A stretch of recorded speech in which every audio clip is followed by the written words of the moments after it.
This is gonna be my set now.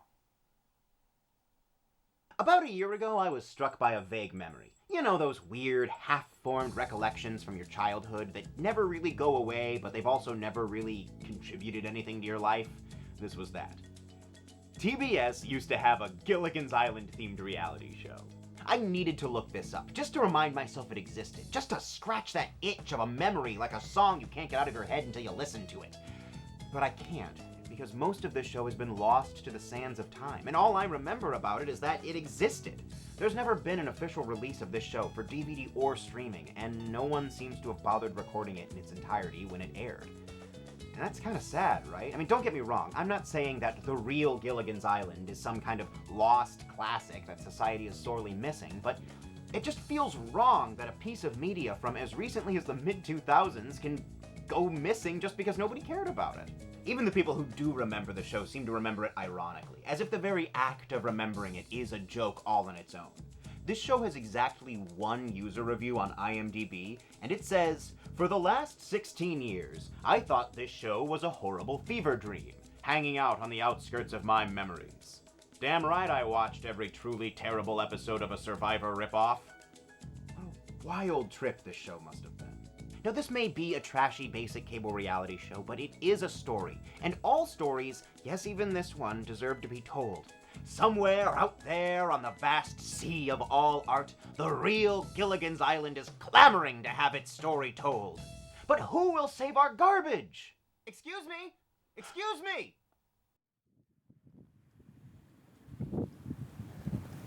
Me! I will save our garbage.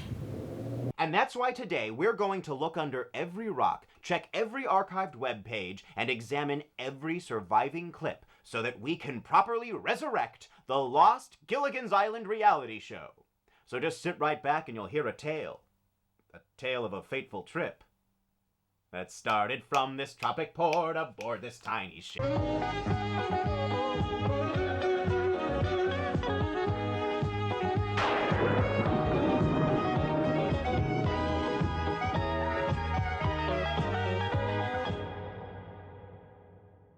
Part. Gilligan! The original Gilligan's Island sitcom was incredibly successful. It ran for 3 seasons on CBS back in 1964, and before the age of infinite sequelization, that was significant.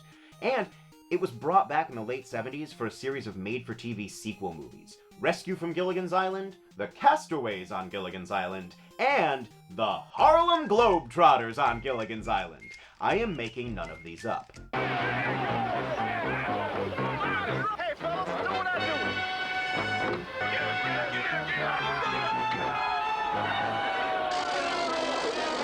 The show also had 2 animated series, The New Adventures of Gilligan and Gilligan's Planet, where they go into space, and why does this keep happening? It's been referenced and parodied a million times. It's got board games, an NES title, a pinball machine, and a ton of reunion specials and documentaries. Roseanne, Baywatch, and Alf all had episodes where they meet the cast. This show is incredibly beloved and integral to the evolution of the modern sitcom. At a time when TV had like 3 channels total, everyone watched this show. And a generation of people grew up on Gilligan, whether they liked it or not.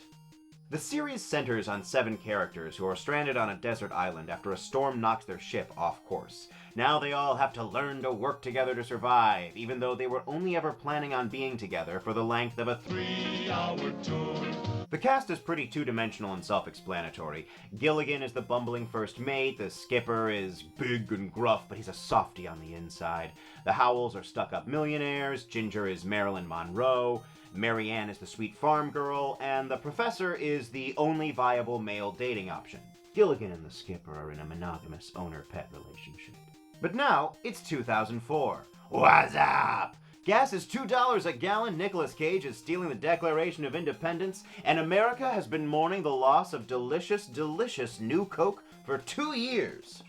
Into this fire, TBS has begun airing The Real Gilligan's Island, a reality show whose name and basic premise seem to suggest, what if Gilligan's Island, but real? You know, they'll take a real skipper, a real millionaire, a real movie star, etc., put them all on an island and make them do You know, Gilligan stuff.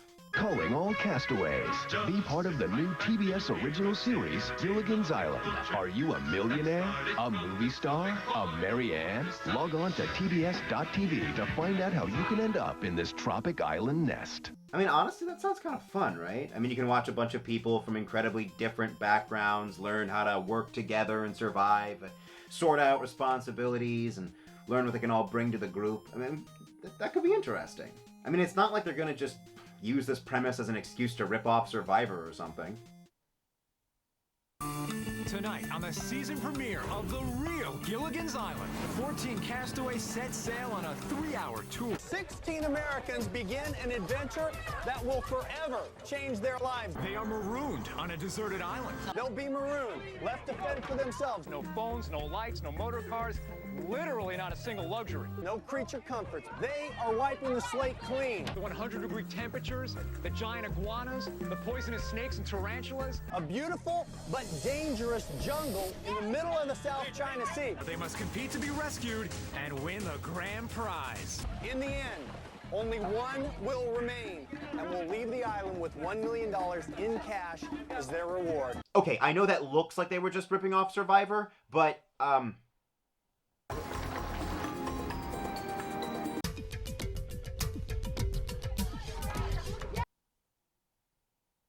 Okay, Survivor is an elimination-style competitive reality show that was first broadcast on CBS in the year 2000. It's based on the Swedish series Expedition Robinson, and each season of Survivor centers on 16 to 20-ish players, depending on the season, who are divided into different tribes and made to live off the land while competing with each other for the right to stay on the island in the hopes of being the sole survivor and getting the grand prize of $1 million. Now, Survivor both was, and continues to be, a reality show juggernaut. When it first came out, everybody wanted a piece of it, and they still make a lot of money. I mean, they just wrapped up their... Give me a sec. 43rd season? It's only been on for 23 years! Part. The skipper too. Not much of this show still exists. It's never gotten a release for VHS, for DVD, or for streaming, and there aren't even any bootlegs that I could find. See, the mid-2000s is right when DVR made it really easy to record shows to a magical little box connected to your TV. The problem is, now fewer people were recording hard copy videotapes of TV shows. Most people were deleting their DVR backlog pretty regularly, and online video sharing hadn't really taken off yet. So the mid-2000s are this bottomless chasm of lost television media. Now, the biggest saving grace in our resurrection effort comes from the official episode recaps. That's right, baby, TBS made some poor sap write down a summary of each episode for their website. This is how people used to stay up to date on a show before they could just stream the entire backlog. Thankfully, we no longer live in the dark times. Now, watch and play online with The Real Gilligan's Island. Log on to tbs.com and find out how you can win an all-new 2005 Ford Mustang. Log on now. These recaps aren't available on the current version of the TBS website, but thanks to the Wayback Machine, all of them have been archived, and we can roleplay that we're in 2004. Oh shit! It's an Austin Powers marathon! Looks like the forum still has archived discussions. Oh, and there was a petition to get the show released on DVD. I guess that didn't work out, or I wouldn't be making this video. Oh, and what are they talking about over here? Oh, let me tell you, I rubbed one out watching that Mary. Oh, God, no. In addition, this website used to host a bunch of photos and video clips, but they're impossible to access now. And they had a bunch of browser games, but none of these seem to have survived the death of Flash support. Well, all except for Island Mini Golf.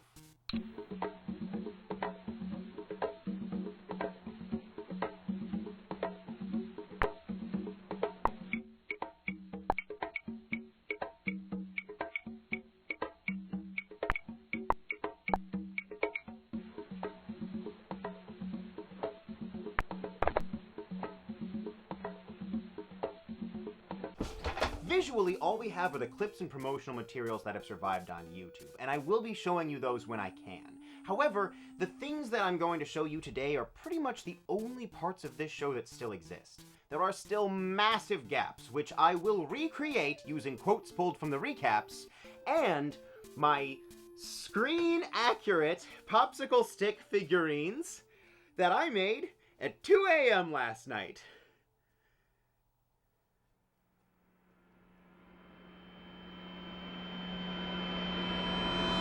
part. A millionaire. So what's an episode look like? Well, the show starts with an honestly pretty fun cover of the original theme song performed by Bowling for Soup. Just sit right back and you hear a tale of a fateful trip that started from this tropic port aboard this tiny ship. The weather started getting tough, the tiny ship was tossed. It dropped for the courage of the fearless crew, the minnow would be lost. Here on Gilligan's Isle. Thanks a lot, guys. No problem. We appreciate the gig. Bowling for Soup. Before their time. Then we meet our host, Scott Lasky. Welcome to Gilligan's Island. I'm Scott Lasky. And he will not be relevant after this point in the video. I do not intend to mention him a second time. And now let's meet our cast.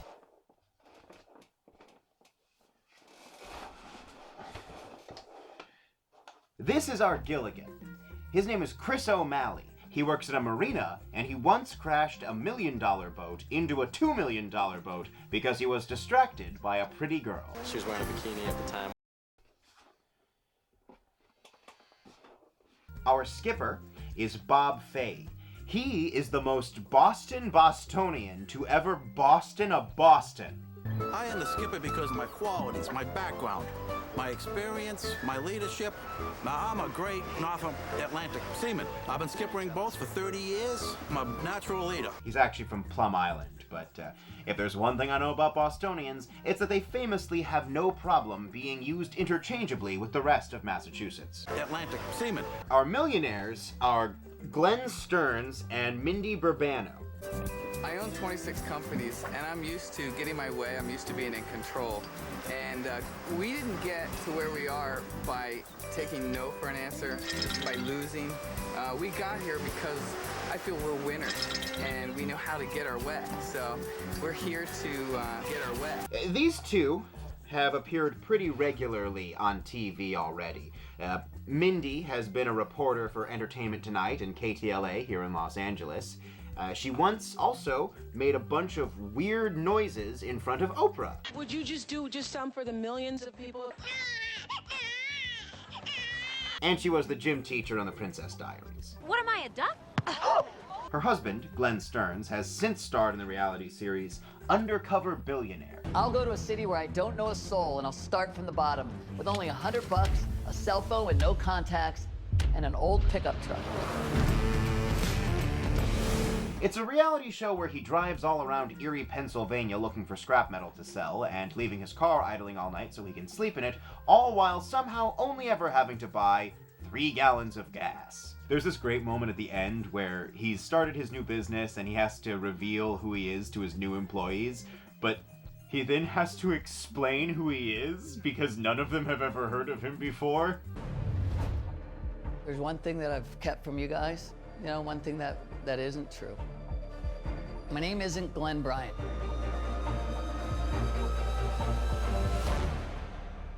My name is Glenn Stearns.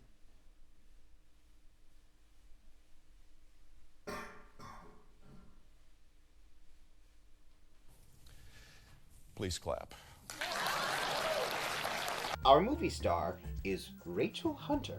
I mean, I've done over 100 magazine covers and movies like Pendulum with Jennifer Aniston, You and Your Stupid Mate with Jennifer Aniston, also Rockstar with Jennifer Aniston and Mark Wahlberg and Jennifer Aniston. I mean, God knows things come out of my mouth for no reason at all, and they can be really straightforward, and they can be really blunt, and they can be really whacked. So you are a movie star, huh? Yes, I am. Oh, great. Wow. And you are a captain? I certainly am. I don't want you zipping away too fast because I have no underwear on. So Really? Rachel Hunter. She was something, really something to look at. I've seen her before. Where do I know her from? She's Stacy's mom! That's so cool! They got Stacy's mom for this show! I don't want to lower her entire career down to just being... Really something to look at. She's had a very prolific modeling career, both pre- and post-mothering Stacy. She was a judge on New Zealand's Got Talent, and now she runs a travel blog. That's right, for $108 a year, Stacy's actual mother will teach you yoga and meditation. Yay, capitalism. And our It's coming up here. They're friends up here. And our professor is Pat Abbott. Looking forward to this cruise. Yeah, we all are. He's a geologist at San Diego State University and an expert on natural disasters. And I love his Glenn Hughes-ass mustache. And finally, our Marianne is Kate Koth. She's also on the show. Hi! There's a big chance. Yikes. When Marianne was walking down the dock, what was going through my mind was just yikes. Like, it's just very, very pretty. I'm definitely more of a Marianne guy. She was wearing a bikini at the time. So the stage is set. We've met our 7 castaways, and they're ready to ship off. But then... the castaways of the real Gilligan's Island will meet their match. Oh my god. Literally. You've got to be kidding me. This game will feature not one team of castaways, but 2. In the first weird decision of what was clearly a long line of very weird decisions, they didn't just have one team of castaways. They had 2. So 2 skippers, 2 Gilligans, 4 millionaires, and so on. And they all have to compete head-to-head with their counterparts to determine who the real castaways are. Neither team knows the other exists, and each will be traveling on its own. Which is wild, because you'd think with a name like The Real Gilligan's Island, they already would have done the legwork of finding the real guys? But no. I guess we have to see them through the last step. Our tale began at major casting calls across the country, because on our show, they won't be playing the characters, they are the characters. Gilligan! I'm Gilligan. I'm Gilligan. For the role of Marianne, we knew there was only one place to find our farm girl. Farm girls, sometimes they like to be a little rowdy, too. Millionaire's wife needs to watch out. You can count on Marianne for some shaking a coconut. Really something to look at. We searched high and low for a mighty sailing man to call our first mate. Skipper! Go Gilligan, go Gilligan. Bring in 2004, maybe rock the island a little bit. But all of them would do whatever it took to be the real Gilligan. Yes, me. You always remember me. We searched every coastline to find a real seafaring skipper. Give me a boat. I'll sink it for you. Men who would inspire trust in their crew. It's supposed to be Marianne and Ginger, so hey, it's all I can think about. Leaders through and through. Every 2 weeks you watch the show and say, why don't we just fix the hole? How difficult would that be? They have this whole montage about how they scoured the earth for the perfect Gilligan and Marianne, but then you show up for the first episode only to learn that they didn't go the distance. Now you're probably thinking, Silas, you're looking at this wrong. It's called The Real Gilligan's Island because it's a show about the search for the real Gilligan castaways. Well, to that I say no! What? If this were a show about the search, then they would cover the search as a large part of the series, like The American Idol. Instead, they relegate all of the searching to a quick montage and then start the first episode with the final 2. Imagine if March Madness were just the announcers going, well, a lot of great basketball was played here this season, and we watched all of it without you. Here are the finals. No one would make a bracket for that! Now, keep in mind that TBS was rebranding at the time.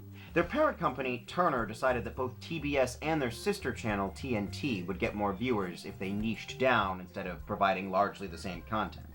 So TNT ended up with the slogan, "We know drama," along with all of Turner's dramatic backlog, while TBS got very funny and the comedies. Now you'll notice that reality TV doesn't fit cleanly into either of those categories, but it ended up on TBS, and it was what was making money at the time, and hey, it worked.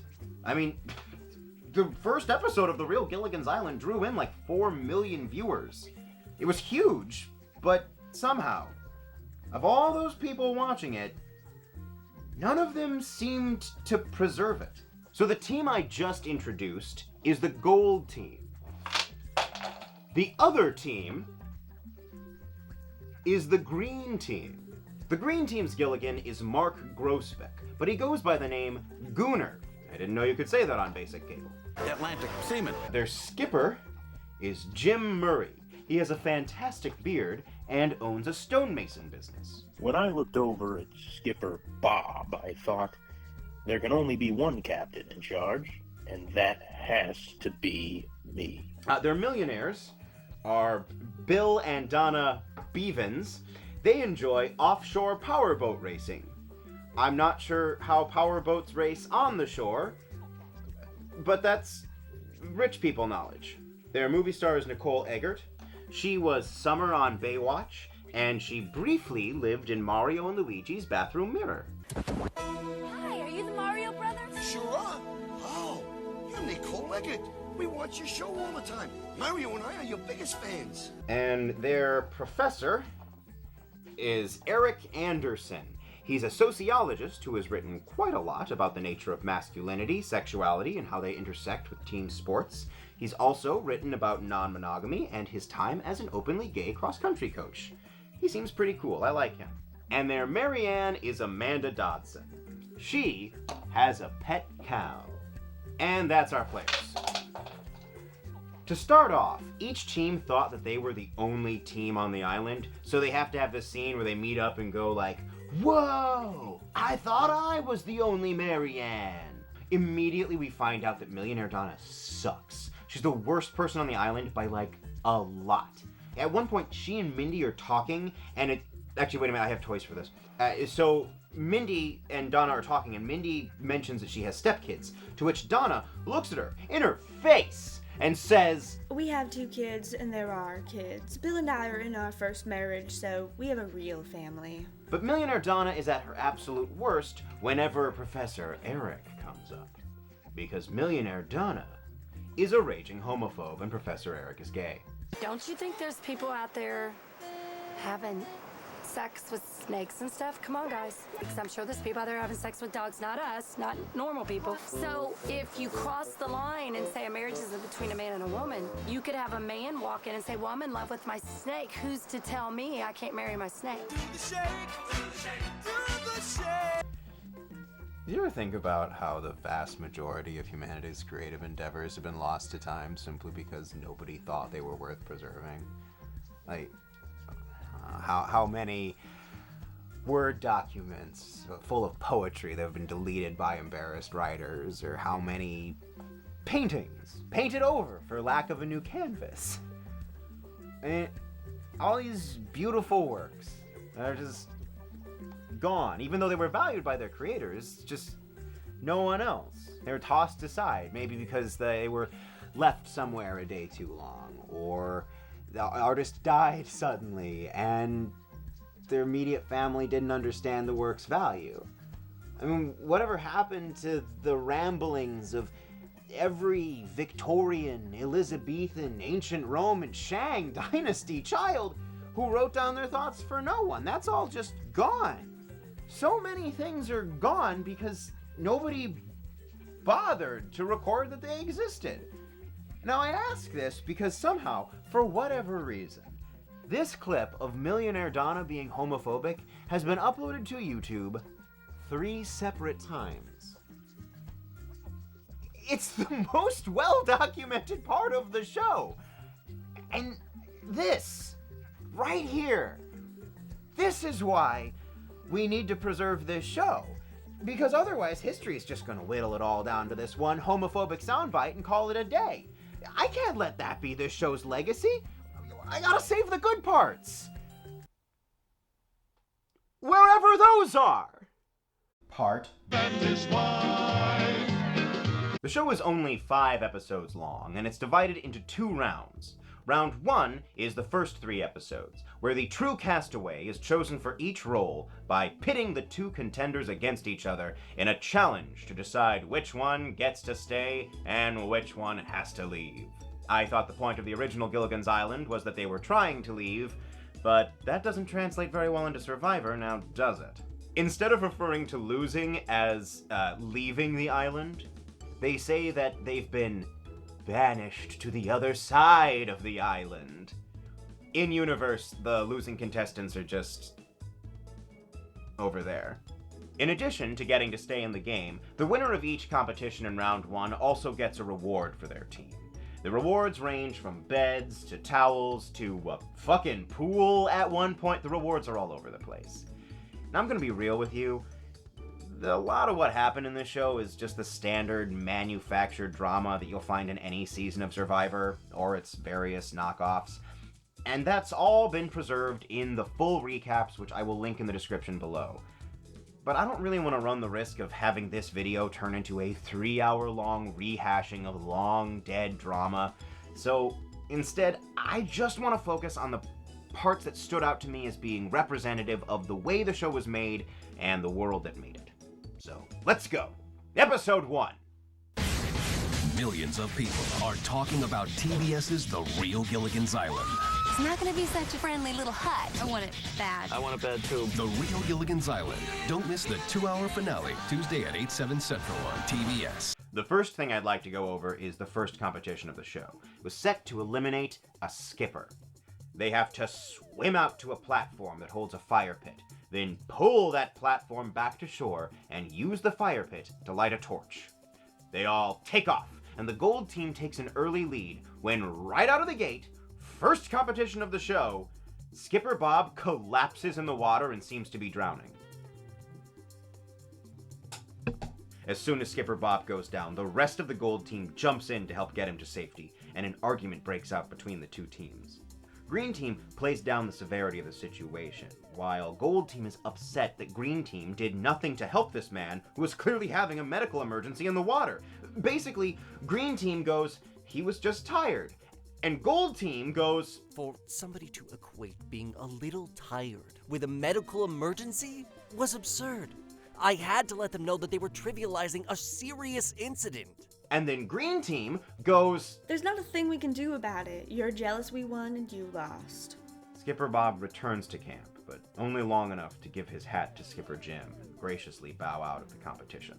This is where the kayfabe of being banished to the other side of the island gets a little concerning. Like, in universe, Skipper Bob couldn't leave to get medical attention, so for the rest of the show, everybody needs to pretend that he's on the other side of the island, where, presumably, there is not a hospital. Although I actually kind of like the idea that there is one. Like, you know, everybody's so afraid of going to the other side of the island, but like as soon as you get there, there's a medical center, and a post office, and like a Popeyes. You know, the 3 things you need to make a civilization. The members of Green Team are ruled as the winners, and so they're rewarded with mattresses, blankets, and pillows to sleep on. But they can't possibly be resting easily. They know now that if they had been in Skipper Bob's position, their teammates may have let them drown. The next important thing happens later that night. Some of the women host a drag show featuring Professor Eric.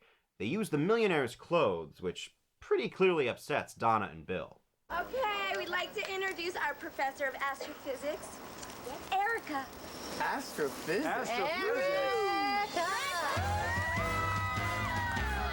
My aesthetic, my form, looks rather feminine, and that's attractive to heterosexual men. Yeah, I think all of the men have a gleam in their eyes. Professor Eric dressing as a drag queen was hilarious. I'm stranded on an island with a gay person just flaunting their gayness. And I don't really respect his views because he's got a twisted way of thinking. But now we're on a team. Wait, no, hold up. What the hell does this mean? Under 3 million? My net worth is under 3 million. Your net worth is under 3 million. There are exactly 2,999,999 net worths under $3 million. Next time I'm on a date, I'm going to say my net worth is under $10 billion. Apparently you can just do that. We're only halfway through the first episode, and I am already sick of everything going on here. It's been exactly 1 day, and this show has already managed to exploit not only a medical emergency where a man could have drowned, but also a woman homophobically harassing her co-star. You know, come to think of it, there exists exactly 1 clip of Bill from this show, and it's of him being homophobic too. Professor Eric decided he was going to dress up in drag. He used some of my daughter's clothing, which I really didn't like seeing on somebody like that. I don't like people you know, throwing that gay stuff in your face. It about made me sick. It seems interesting that none of the recaps or promo spots ever really play up his homophobia. They only spotlight Donna as being the terrible one. And judging by some of the vitriol posted about her on the TBS website, I'm not the only one to fall into that trap. People really had it out for her, significantly more than her husband, even though he said all the same shit. I'm not saying that we should excuse her for her behavior, but I think we should really examine why it is specifically the woman that we're calling out here. The next competition is between the professors. They have to build a seaworthy raft and paddle it out around a buoy. The gold team wins this one, meaning that they get fishing equipment as a reward, and thus a reliable source of protein. Green team's Professor Eric is banished to the other side of the island, meaning that now the homophobic millionaire gets to stick around longer than the gay professor. Bye all! I'm profoundly disappointed that I've been banished to the other side of the island so early. I've met some wonderful people that I really would have liked to have more time to get to know and to spend more time with. Now, I don't want to see any of our team members leave, but hey, might as well be Professor Eric. I didn't want to be stranded on an island with a gay person anyway. The next competition is between the Mariannes. Each Marianne selects 2 teammates to knock down coconuts that they then have to smash open to gather ingredients for the coconut cream pies that will serve as the winning team's reward. Really says a lot about this show that the lady competition is making pie for everyone. The gold team wins again, and Marianne Amanda is banished. At this point, the green team has lost the contest that gave them fish, and now the contest that gave them pie. They're hungry and dehydrated, which is only going to make the following competitions harder. That's foreshadowing. The next competition is an Eat the Gross Food contest between the millionaire couples. But because it's millionaire themed, the points are in dollars. The more expensive the food, the grosser it is. And whoever has the more expensive bill at the end of 30 minutes is the winner. And now, if I may, I'd like to take a brief diversion. Welcome to the Tangent Corner. So let's take a look at the gross food they were having the millionaires eat, shall we? Lobster tail salad made of flies and ants, eggs, chicken feet and rectum, board, heartboard, testicles, sophobos, worms. Yeah, you may have noticed that a lot of the items on this list are just like food. I mean, yeah, sure, it's food that's unfamiliar to white people, but it is still just food. Now, you might say that this competition is actually an indictment of the millionaires. It's saying that their unwillingness to try food from other cultures is really a statement on how insulated they are. But I really can't get over the feeling that this is actually more of a Fear Factor style, look at how gross this strange food is competition. Now, I mean, I can't say with 100% certainty how this part was framed in the actual show, and all I can give you is my interpretation from the recap. Granted, for what it's worth, my interpretation of the recap is also that Millionaire Glenn has a bee larva eating kink. I felt so proud watching her eat bee larva. This is something she said she would never do. Anyway, oh thank God the Beevanses lose and we don't have to watch the homophobes anymore. This makes 3 straight losses for the green team. The next competition takes place in the water. The movie stars are diving for pearls. Everything starts off smoothly, but it isn't long before movie star Nicole encounters a problem. She's the stronger swimmer because of her time on Baywatch, but she's barely eaten over the past 2 days, and she runs out of energy incredibly quickly. Movie star Nicole does not find all her pearls and is banished. Yes, they just deprived this woman of multiple meals and then required her to do strenuous exercise in open water. I'm sure they had lifeguards, but like, my God, after the Skipper Bob incident, I was surprised at how much out of breath I was. The other team has won every challenge and gotten meals. That makes a huge difference. As a reward, the gold team gets a movie night. They watch 1932's Mr. Robinson Crusoe, complete with movie snacks, because at this point, it's just fucking funny to give them food while the 2 guys left on the green team have been foraging for wild bananas and shit for like 3 days.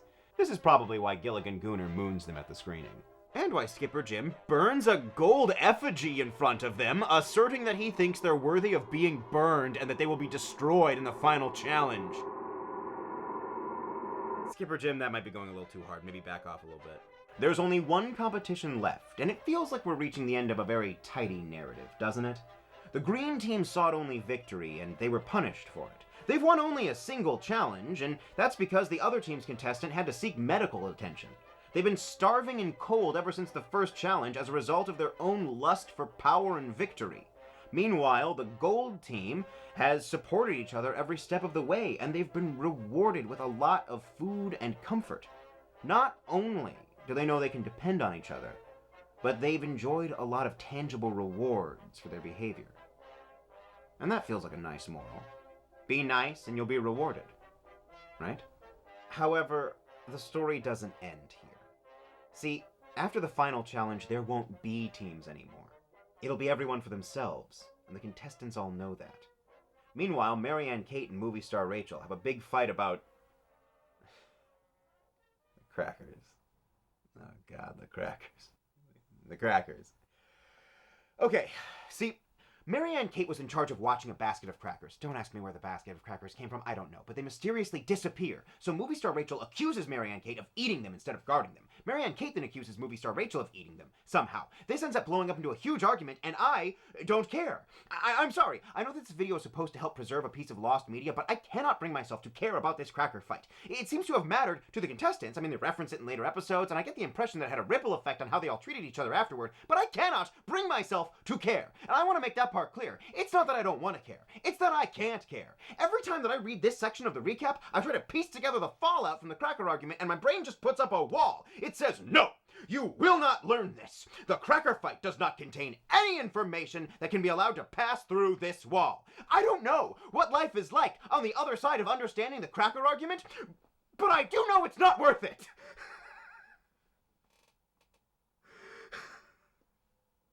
Silas, are you okay?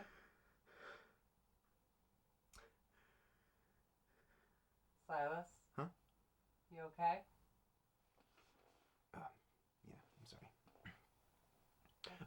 I'm sorry if you all really wanted to know the ins and outs of the cracker fight, but personally, I think we'll be okay if we all just societally forget that it ever happened.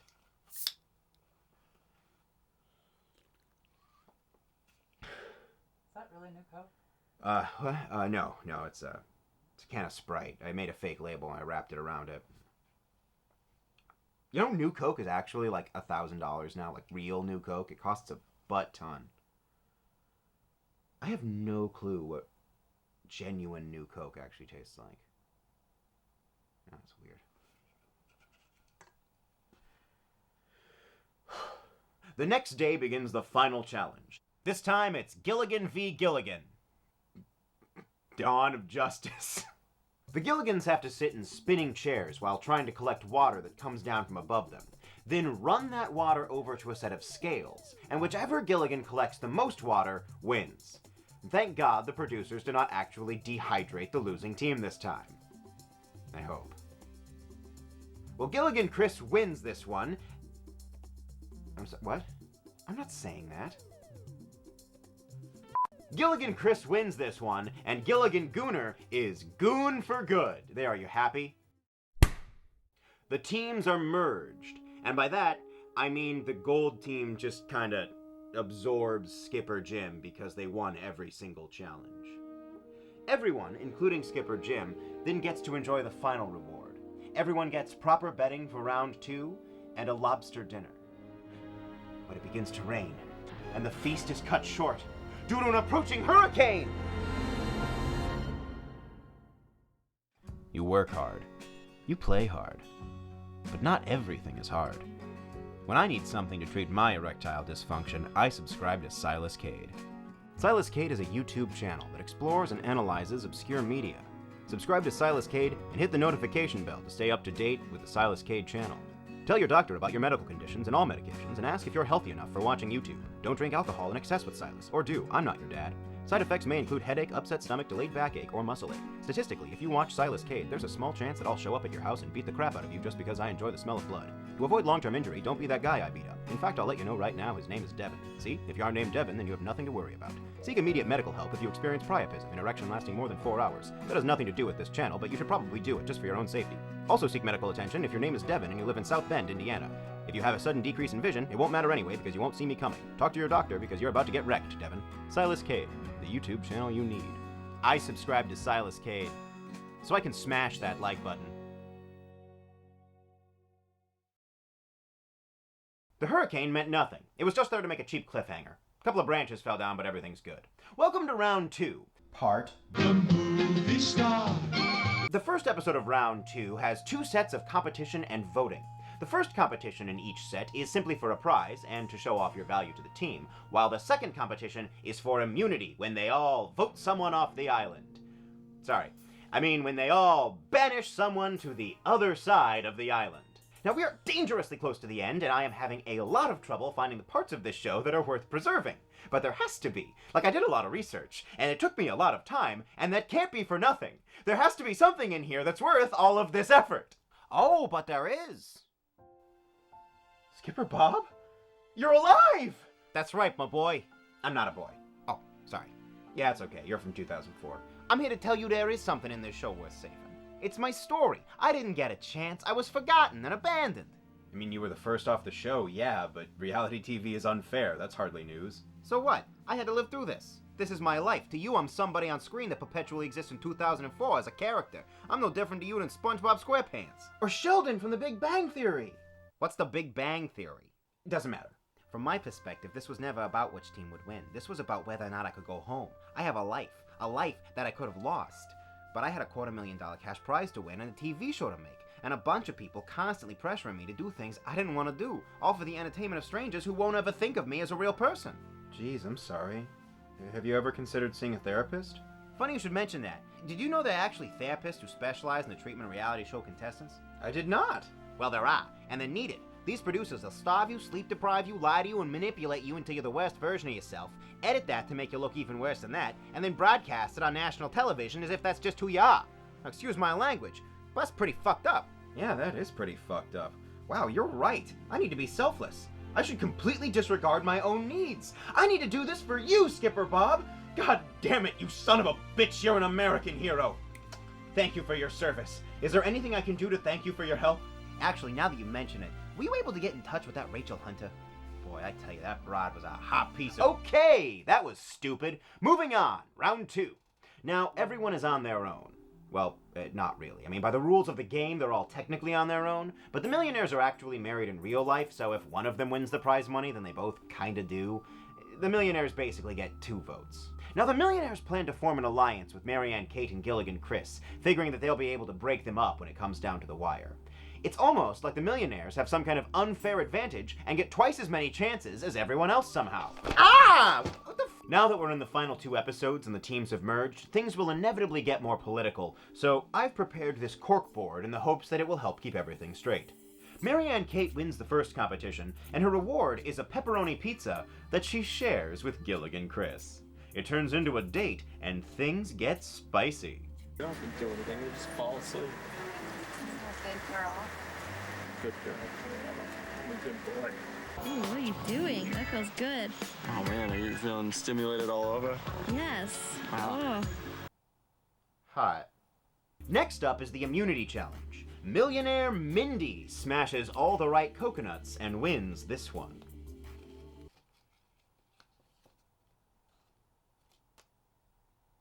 I wish I could split the safety ring in 2 and give the other half to my husband, because whoever doesn't have it is vulnerable. The votes are taken. 3 votes for Millionaire Glenn, and 4 votes for Professor Pat. Professor Pat solemnly walks into the bushes, gone from the island, but not our hearts. Now, I'd like to remind you that Gilligan, Marianne, and the Millionaires all formed an alliance. But movie star Rachel meets with Gilligan Cress to discuss forming a new one. After all, it's pretty obvious that the millionaires will team up and just turn on these 2 the first chance they get. Gilligan Cress wants to take up movie star Rachel's offer, but he decides to talk it over with Marianne Kate first. It doesn't go over well, and the wedge between them begins forming, even earlier than the millionaires were hoping. Chris and I had this tight bond, like we were gonna vote together. Then Rachel put the thought of breaking the alliance into his head. At the end, I know I have to fight for myself. He needs to see that this is a game, and someone has to go. After Marianne, Kate, and Gilligan Chris win a blindfolded treasure hunt on the beach for $5,000, Gilligan Chris tries to work up the courage to tell Mindy and Glenn he doesn't want to be a part of this alliance anymore. The whole ally thing is something I can't be a part of. I'm gonna vote my own way. Millionaire Glenn realizes he can't save the alliance anymore, so he's got to save his ass, and fast. The next immunity challenge is a Ninja Warrior-style obstacle course. Millionaire Glenn wins this one, possibly egged on by the fact that his alliance is falling apart. The second round of voting begins, and this time, the tally is Marianne Kate, 1, Millionaire Mindy, 2, and Movie Star Rachel, 3. Movie Star Rachel is banished to the other side of the island. And now, after all that, I cannot tell you how excited I am to finally say the words, let's go to the finale!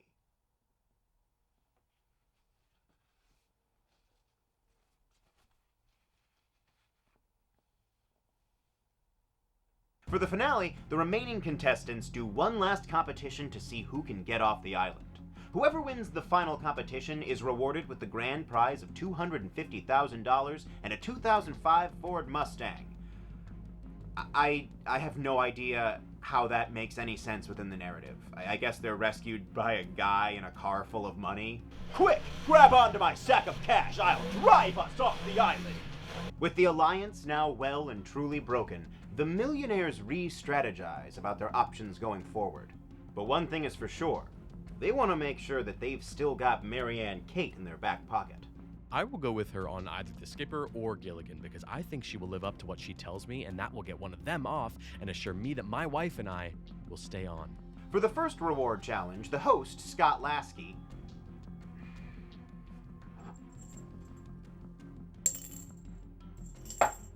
prepares a meal of everyone's favorite foods. He then dumps all the food into a blender and pours them into cups.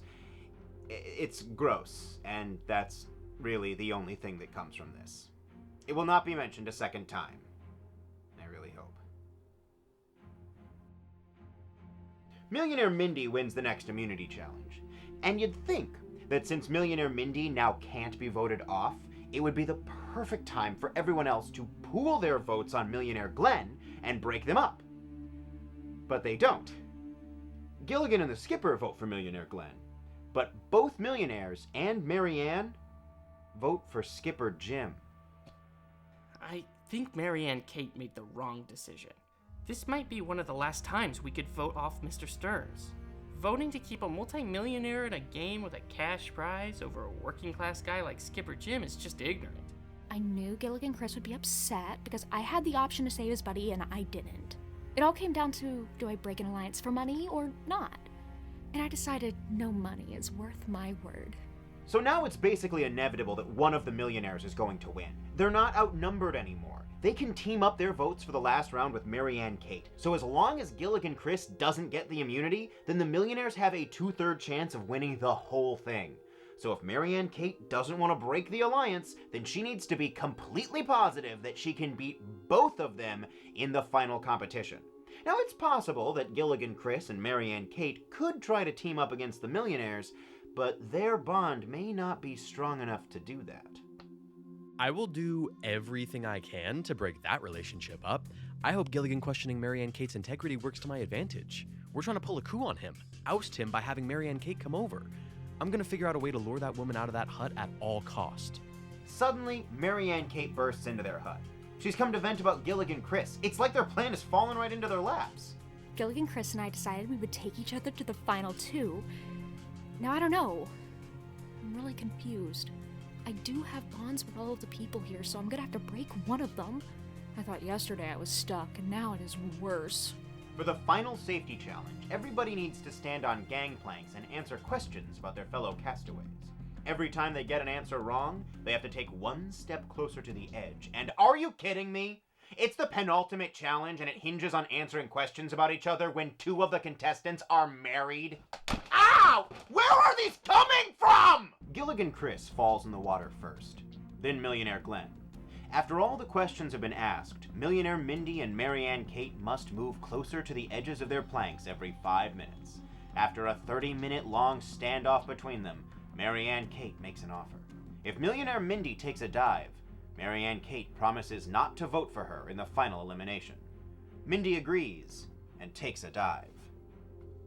Marianne Kate is immune from voting. So what's Marianne Kate going to do? So far, her word has been her bond, and she's stuck by it even when it's helped the millionaires gain an unfair advantage. Well, the final votes are tallied, and Millionaire Mindy votes for Gilligan Cress. Millionaire Glenn votes for Gilligan Cress. Gilligan Cress votes for Millionaire Glenn. And Marianne Kate votes for Millionaire Mindy. Yeah, Marianne Kate said that she wouldn't vote for Millionaire Mindy, and then she did. How does this serve her? I don't know. This poor woman was convinced to vote in the interest of the millionaires, even though the underlying system had already given the millionaires an unfair leg up.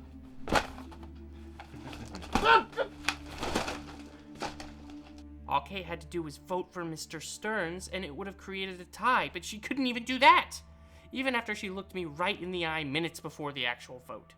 She promised me she was going to vote for Mr. Stearns. And now, the final three are Marianne Kate versus Millionaire Glenn and Millionaire Mindy. The next morning, the final challenge begins. Millionaire Mindy, Millionaire Glenn, and Marianne Kate must follow a series of maps to a pile of logs where they need to create an SOS sign, and you already know that none of the rest of this matters because the millionaires have an unfair advantage. Big shocker, Marianne Kate loses the final challenge. The millionaires are rewarded their $250,000 and their brand new 2005 Ford Mustang. The winner is Glenn Stearns. Please clap.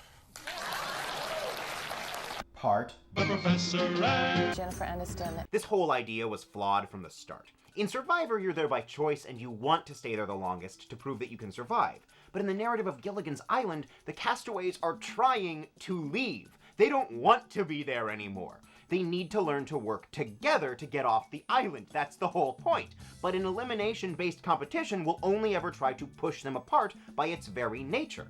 Now, if you came to me today and you asked me to make this show now, I would remove the competitive aspect immediately. People are already interesting, even when they aren't competing. Take MTV's The Real World, for example. That's a show where 7 people all just live together and hang out, and that's the whole point. There's no competition at all. That series ran for like 33 seasons. Now imagine that, but we've also got to watch them survive in the wild. Real World meets Survivor Man. I'd watch that. Granted, I'm pretty sure that's just Naked and Afraid, but with more people. And clothes. The problem is, I don't get the sense that this show was ever being developed under the question, how do we make a Gilligan's Island reality show? But was instead being developed under the question, what IP do we have that we can turn into Survivor? Who's got any ideas? And they just worked backwards from there. You know, it's kind of funny. There's a post archived in the official forums by Skipper Jim, and he claims that production told him he would be fixing up a boat and rescuing castaways off of an island. And come to think of it, actually, there's a scene from the searching montage in the first episode where Skipper Jim seems to be responding to questions about how he would save people. Every week you watch the show and you say, why don't I just fix the hull? How difficult would that be? Oh, that's what they told them, wasn't it? They wanted the 2 teams of castaways to be a surprise, so they told the contestants that this was a show about learning to survive on a desert island. God, I wish I could see the reality where that wasn't a lie. Yeah, it feels wild to me that this show missed the point of the original sitcom so hard. The 1960s Gilligan Island wasn't exactly high art, but it did have a point. It's about putting aside your background and your socioeconomic class so that you can learn to work together, because we all need each other to survive.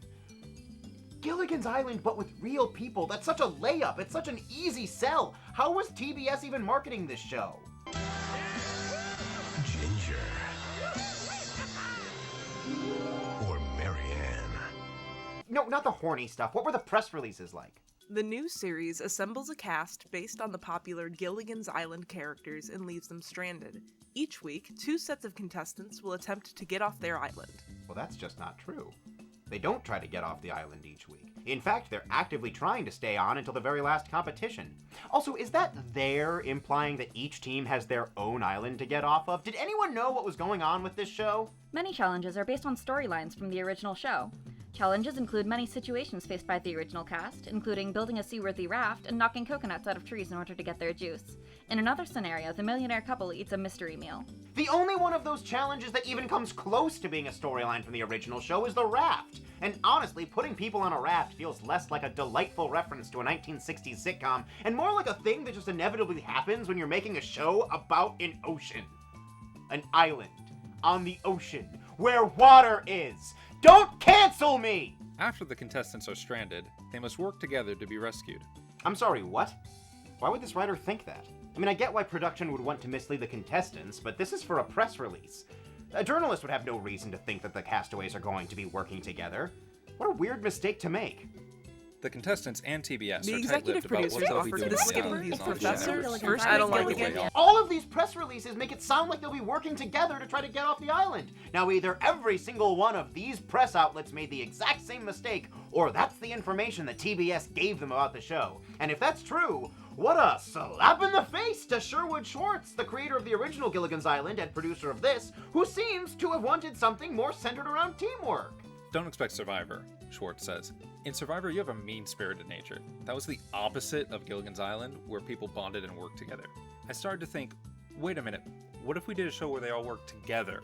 If this is the case, then maybe I was wrong. Maybe they didn't try to squeeze Gilligan into Survivor. Maybe it was the exact opposite way around. It's entirely possible that this series was originally envisioned as a show about 7 people learning to work together to get off the island. Maybe the producers were insecure about their premise and they just kept adding more Survivor elements. Maybe they just weren't thinking. But regardless, they did accidentally end up making a show that was constantly fighting against its own source material. And that kind of thing can happen. Television shows are huge endeavors with a lot of money on the line, and I wouldn't be surprised if this did start out as a well-intentioned show that just got away from its creators. The good news is this show was greenlit for a second season, and maybe now that they've had a season to figure out the flaws, they can take this opportunity to course correct. Now, the second season has even less surviving footage than the first, but I was able to find a commercial for it, so let's take a look at that. I just love coconut cream pie because of the fluffy top. I like the creamy filling.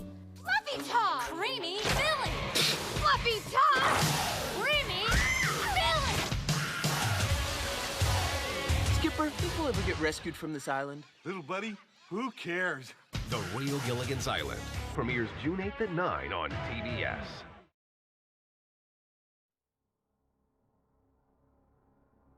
We're only halfway through the first episode, and I am already sick of everything. It really says a lot about this show that the lady competition is making pie for us. The hurricane meant nothing. It was just there to make a cheap cliffhanger. Really something to look at. But I cannot bring myself to care. My brain just puts up a wall. It says, no, you will not learn. It's not that I don't want it.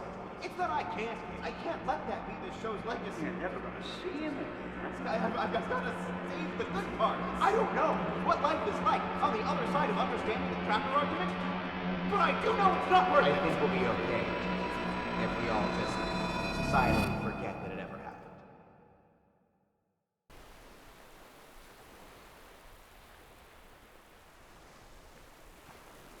Nobody asked for this. Nobody is clamoring for the preservation of this show. Like, this isn't London After Midnight. This isn't classic Doctor Who. Nobody out there is begging for the Blu-ray box set of a short-lived reality TV show that probably wasn't even very good. And even if I got what I wanted, and TBS released the entire show to be watched for free until the heat death of the universe, what would that even achieve? Would this show inspire anyone or make the world a better place? Because I honestly can't think of a way in which it would. It wouldn't be helping anybody. It would just be there. We've got to learn to let go sometimes. We need to get rid of some things. I don't hold on to every banana peel and beer can. There's a reason I throw them away. We need to throw garbage away. We can't save everything.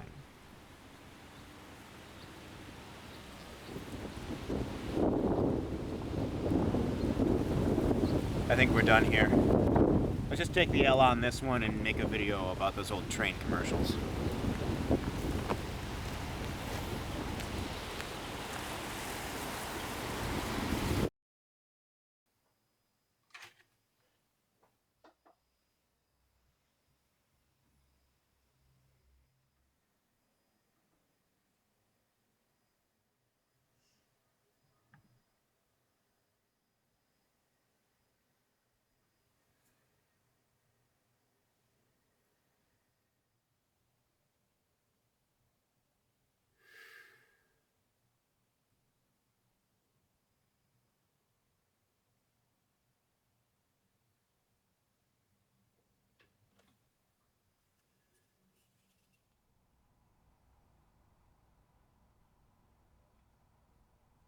Did you know that new Coke actually performed better in blind taste tests than the original recipe?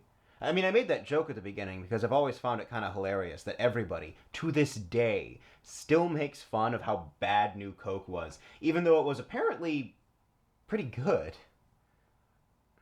I mean, I wouldn't know. It's not like I've ever had it.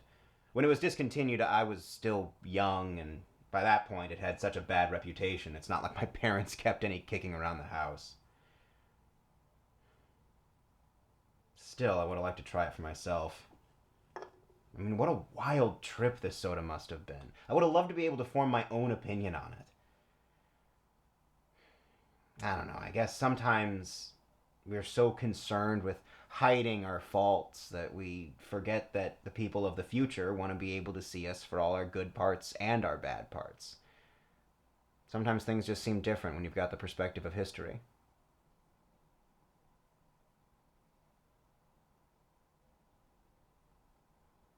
Oh! Part Marianne! Film is art. Rudolf Arnheim. Bear with me here because I do have a point and I swear it's only a little bit pretentious. See, this is a collection of pieces that Arnheim wrote in the 1930s, arguing that movies are art. Not a particular genre of film or a particular way of producing or consuming film. No. It is 200 pages arguing that film, as a medium, should be considered art.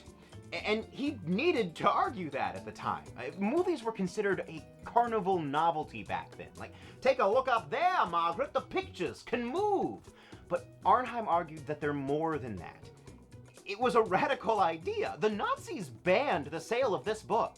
And the pervading idea that movies were inherently disposable is why 75% of all silent era films are lost forever. There are so many early movies that you cannot see now because the celluloid was melted down for its silver content. Alfred Hitchcock's first movie is probably gone forever.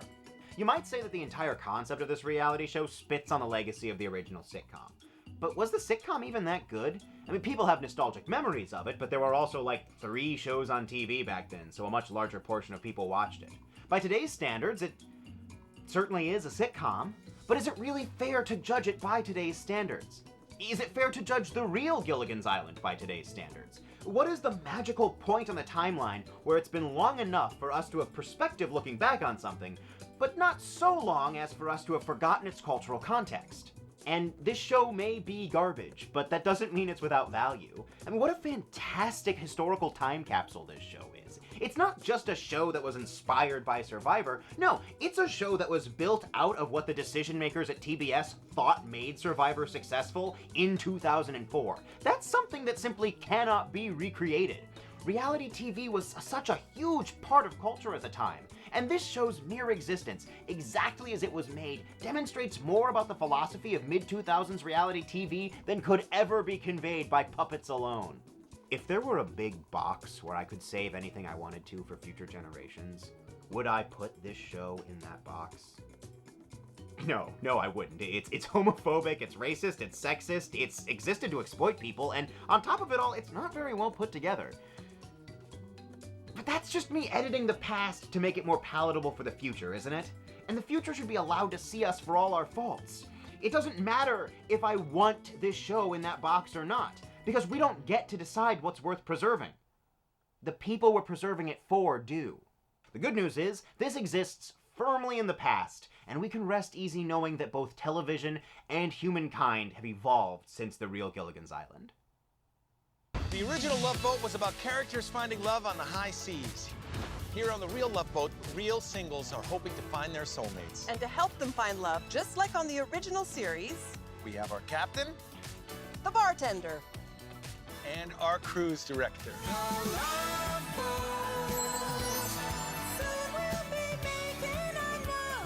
Oh, perfect! Now we have new garbage to preserve. I mean, what a relief, because actually tracking down the real Gilligan's Island would have taken a ludicrous amount of effort.